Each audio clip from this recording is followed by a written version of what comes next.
Hello guys, this is Postdoc Chronicles week number 132. So I just woke up. Actually, I made some hot choco. It's raining outside, so it's a bit cold. But yeah, I was supposed to do this yesterday, but it skipped my mind. But yeah, before I get swamped with the stuff to do, let's do this. So today we're talking about the game called Curse of the Dead Gods. I believe this was released 2 weeks ago or a week ago. Last week I presented a Bravely Default, so I wasn't able to show this, but I believe this came out first. Curse of the Dead Gods. It's basically an indie game, very similar to Hades. It just so I'm not sure if they've been inspired by Hades, but yeah, they were like Hades came out first, and so people kept on comparing this one with Hades. Objectively, Hades is like a better game because Hades provides a very nice introduction to people to roguelike. So Hades, for me, I've been playing roguelikes a lot, so Hades for me is fairly easy. I finish it like like I beat Hades very easily. I reach him very easily like on my first few runs. But yeah, it's a very nice introduction to roguelikes. Hades, not this one, because there are a lot of dialogues and so on. So if you go into this game thinking that it looks like Hades, don't, because it's not like the story. Hades is very narrative driven, very story driven. This one is not. This is a more hardcore roguelike. Think of this as like Hades, the mechanics of Hades meets Darkest Dungeon, because yeah, the nice thing is it looks like Hades is like an isometric action hack and slash game, and then like there's a room, and then you get to choose which room to go for, like sort of like the map you see in Slay the Spire. But the thing about this more difficult because it has like the torch mechanic, similar to the Darkest Dungeon, where if you're in the dark, if it's dark, then there are like negative effects. So for example, like the damage of the enemies is increased by something like 50% if you're in the dark. So if you're hit in the dark, you don't go there, and then your dodge is not infinite. Like there are like five orbs under you or something like that. That once all of this. So if once you dodge, it uses one of that light or one of that orb, and then if it runs out for a few moments, you cannot dodge. So you like you have to wait for it to reload, and then you can dodge again. And then there are some skills that also requires this orb.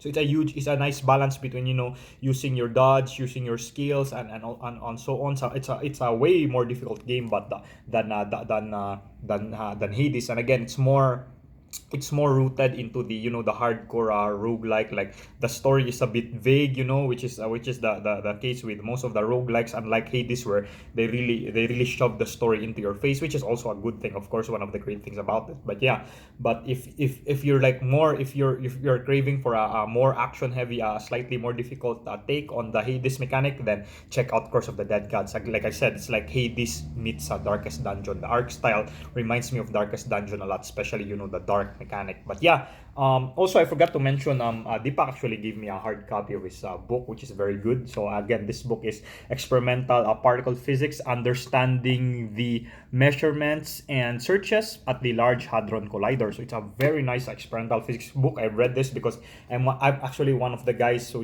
made some comments when Deepak was still writing it back in when he was like finalizing the book back in 2018. And yeah, it makes me so happy. I'm very proud because in a particle physics book, I'm actually in the preface. If you look at the preface or in the acknowledgement, you see my name is there. Let me look for it.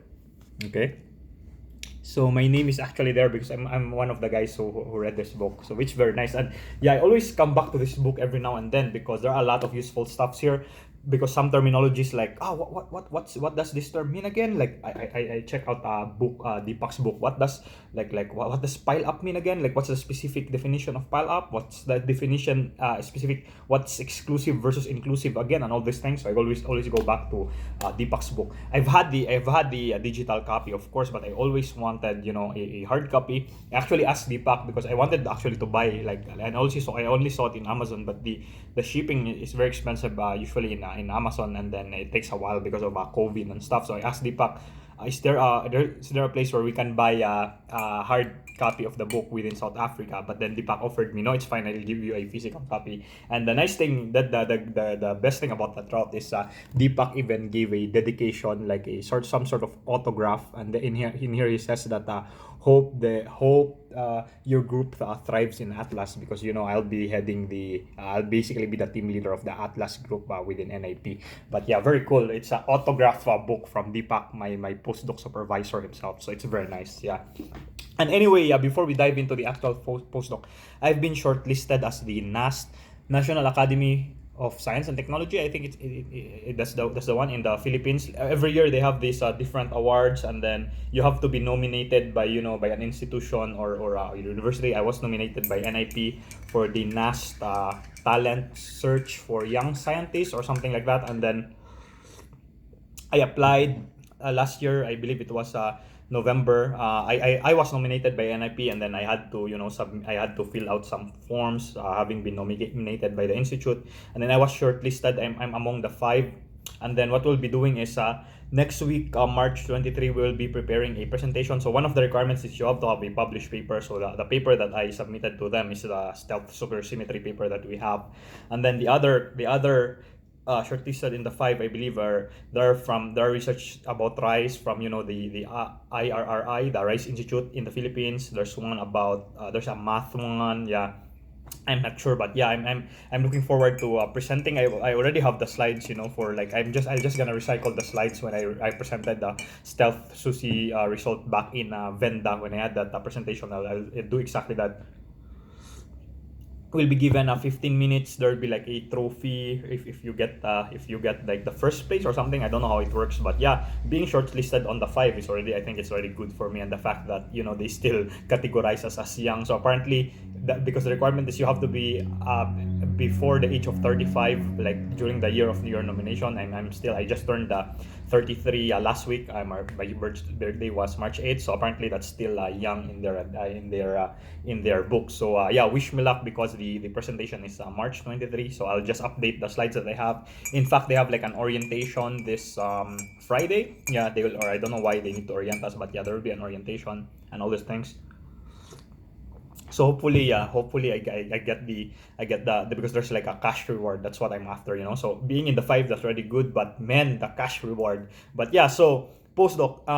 So first, let's talk about the PMSM, because yeah, we actually already submitted. We opened like a Jira ticket on how to proceed with if we have like our own crafted EVNT files. So two people replied to us, Jean and Chris, the Monte Carlo expert guys, and then basically they told us that it would be nice if because we have 4 SLH files divided into 3 campaigns, and then they said it would be nice to because I generated them. Judita gave me the specific number of events that I need to generate for the campaign A, campaign D, and campaign E.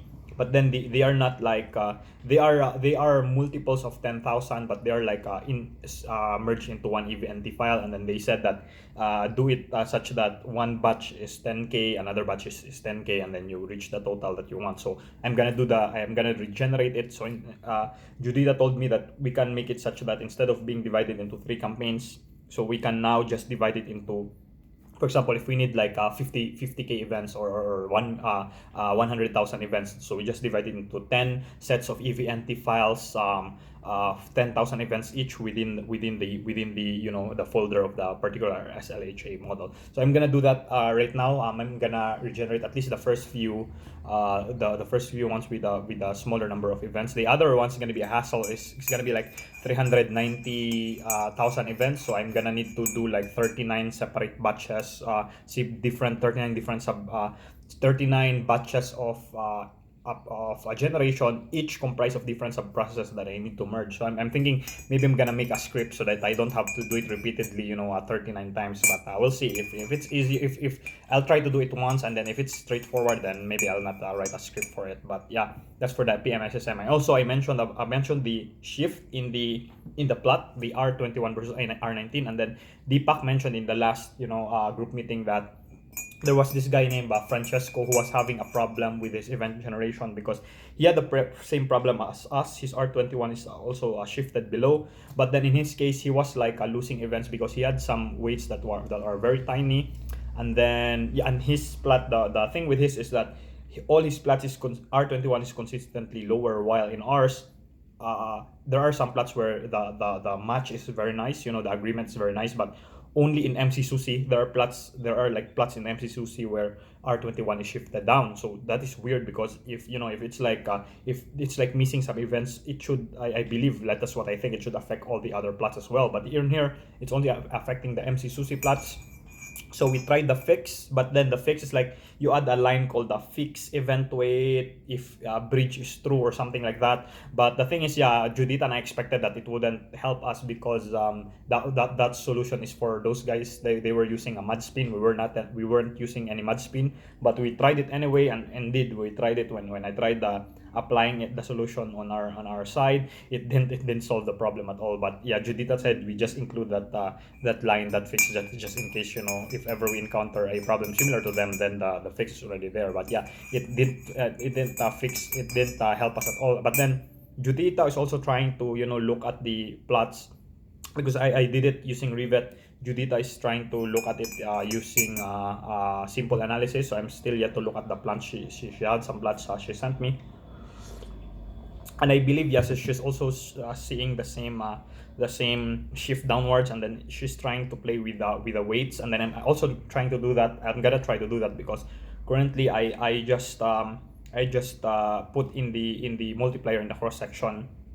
I just put there 1, but then maybe if I normalize it with the sum of weights, I assume that the weights are the same between R19 and R21. But if it turns out to be different in R21, maybe it's the one that is causing the shift downwards. So I'm gonna do that. Instead of putting 1, I'm gonna do the sum of weights in the normalization. Okay, and then yeah, in the QT, so in the Git meeting last week, Giancarlo mentioned that there are a lot of Jira tickets related to Pythia, and then he said that he's being swamped because currently it's only him and I believe Andy Buckley, I think. And then yeah, he mentioned that of expanding the Pythia crew, and then he mentioned in the meeting that he had some people already in mind, that will be up for the job. And then he actually told me, like, via the private chat in a Zoom, that like he was referring to me. I'm one of those guys in his mind to be, after my QT, to be part of the Pythia crew. So we will be doing that. So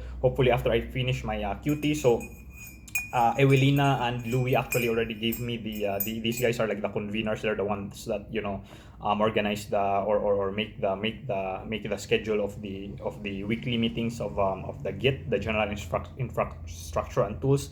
And then they said they can give me like April 9th for my final Qt update. So I have like until today, until April 9th to finalize everything, because like I said, I'm still finishing up the Qt note, and I still lack this part regarding shower weights. But yeah, it should be by that date, it should be fine. And then he said, I told her, like, why is it very, like, it's a bit far, like April 9th isn't there, like, I thought it was too late, isn't there data is earlier. And she said the subsequent dates are already booked, and then there's like an upcoming Holy Week, and then the earliest she can give me is actually excluding this Friday, of course, because if it will be this Friday, then of course I'm not yet ready to finalize everything. So she said that the next earliest date she could give me is April 9th.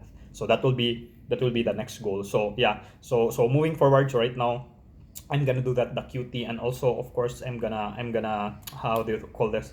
I'm gonna do this thing first regarding the PMSSM in batches of 10K. And also Deepak, in our Maverick Top, Deepak already made the draft of the paper in the I saw it, he emailed in the overleaf. I still haven't checked it, but yeah, I'm gonna do the theory part and the intro part and all these things. I'm gonna add my stuff there eventually if I get the time. But anyway, yeah, that's it, guys. This has been Postdoc Chronicles week number 132. Thanks so much for watching, and bye bye.